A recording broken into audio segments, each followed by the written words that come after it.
Doctor ने जब मुझे कपड़े उतारने को कहा, एक लड़की की दास्तान।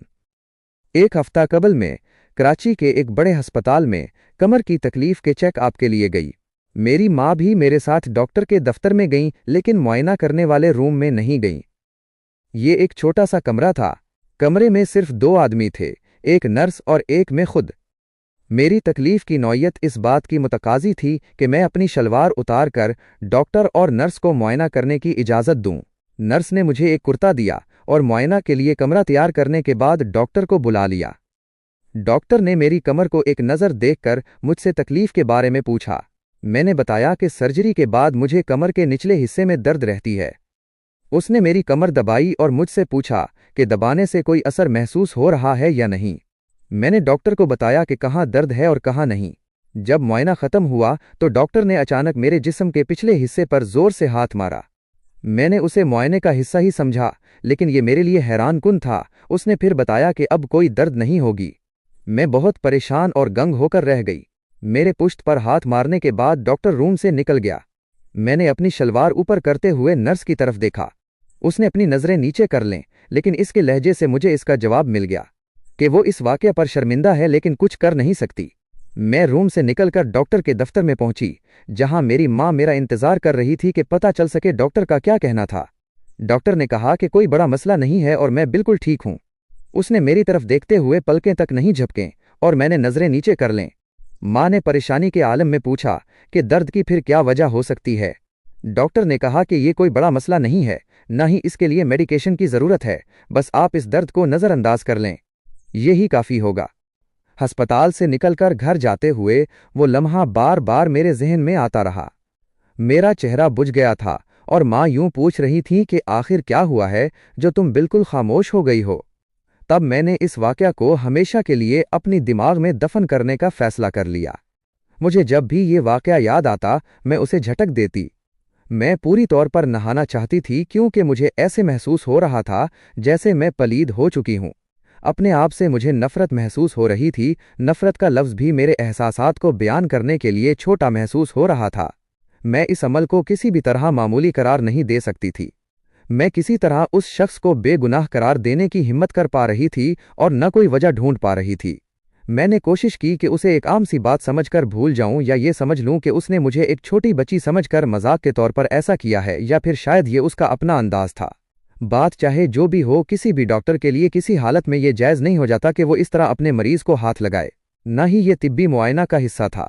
कोल्हे को छूना जिस्म के किसी और हिस्से को छूने से बहुत मुख्तलिफ है।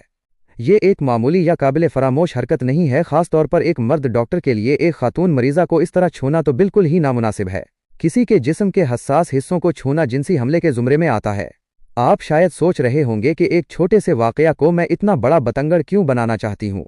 अब मैं इसको दूसरे अल्फाज में बयान करती हूँ कि एक बड़ा सर्जन कराची के एक बड़े अस्पताल में बैठकर किसी लड़की की पुश्त को दौराने मुआयना छू लेता है। क्या इसकी ये हरकत आपको बेचैन करती है? मैं इस बारे में कुछ लिखना नहीं चाहती थी, लेकिन मेरे आसपास के अक्लमंद और समझ रखने वाले दोस्तों ने मुझे लिखने का मशवरा दिया। क्या मेरे लिए ये मुनासिब था कि मैं वापस अस्पताल जाकर उस डॉक्टर से शिकायत करती? इस बात की क्या गारंटी है कि मेरे अल्फाज इस शख्स पर असर छोड़ेंगे या बेवकत साबित होंगे? क्या मुझे उसके पास जाना चाहिए था? अगर वो ऐसा कुछ होने का सिरे से इनकार कर देता तो मैं क्या कहती? अगर उसके लिए ये हरकत इस कदर गैर मामूली होती कि वो मुझे पहचान ही ना पाता तो क्या होता? ये किसी को मालूम नहीं है। जो सवाल मैंने इस वक्त और आज तक अपने आप से पूछा है वो ये है कि मैं इस चीज़ को क्या समझूं? क्या इस शख्स के माफ़ी मांगने से मेरी उलझन ख़त्म हो जाएगी? नहीं, मुझे किसी किस्म की तलाफ़ी की ज़रूरत नहीं है। आप उनके हरकत की तौजीह ढूंढना छोड़ दें। कोई तरीक़ा ना ढूंढें जिससे आपको ऐसा लगने लगे कि आपने उस शख्स को आप पर जिनसी हमला पर उकसाया है। खामोश रहना कभी भी इस बात की अलामत नहीं कि आपके साथ दोबारा इस तरह का रवैया नहीं अपनाया जाएगा। मैंने मीडिया में आने का इसलिए फ़ैसला किया कि अगर एक शख्स भी ये पढ़ ले और अपनी कहानी शेयर करने पर राज़ीमंद हो जाए तो मेरे अल्फाज और सोच की कीमत अदा हो जाएगी। मैं ऐसी लड़की नहीं हूँ जो छोटे मसाइल पर शिकायत करती हो या इतने बड़े मामले को मामूली मामला समझकर नज़रअंदाज कर ले। ये एक संजीदा मामला है। ہسپتال اور کلینک ایسی جگہیں ہوتی ہیں جہاں کپڑے اتارنے کا یہ مطلب نہیں ہوتا کہ آپ اپنی مرضی سے ننگے ہوتے ہیں، اور نہ ہی یہاں کسی کو یہ اجازت حاصل ہو جاتی ہے کہ وہ غیر مناسب طریقے سے جسم کو چھوئے۔ اس لیے یہ ڈاکٹر حضرات اور انتظامیہ کی ذمہ داری بنتی ہے کہ وہ اپنی مریض کو آرام دہ سہولت فراہم کرے۔ میں اس اندازے میں نہیں پڑھنا چاہتی کہ اس ڈاکٹر نے دوسرے مریضوں کے ساتھ کیا کیا ہوگا، کیونکہ ممکن ہے اس نے کبھی ایسا کسی اور کے ساتھ نہ کیا ہو، لیکن حقیقت یہ ہے کہ اس نے میرے ساتھ ایسا کیا ہے۔ جنسی حملے ایک کلچر، معاشرے یا نسل تک محدود نہیں ہیں۔ یہ انسان کی فطرت کی ایک کنڈیشن ہے۔ کسی کی جسم میں درد ہو سکتی ہے، لیکن جنسی حملے اور تشدد کا خیال ہو کسی کے دل میں ہر وقت نہیں ہوتا۔ ارے یار، تم لوگ کہانی سن کر چلے جاتے ہو، چینل کو سبسکرائب تو کر دیا کرو۔ ایک اور کہانی۔ عورت جب غسل کر رہی تھی، ایک بادشاہ نے اس کو دیکھ لیا۔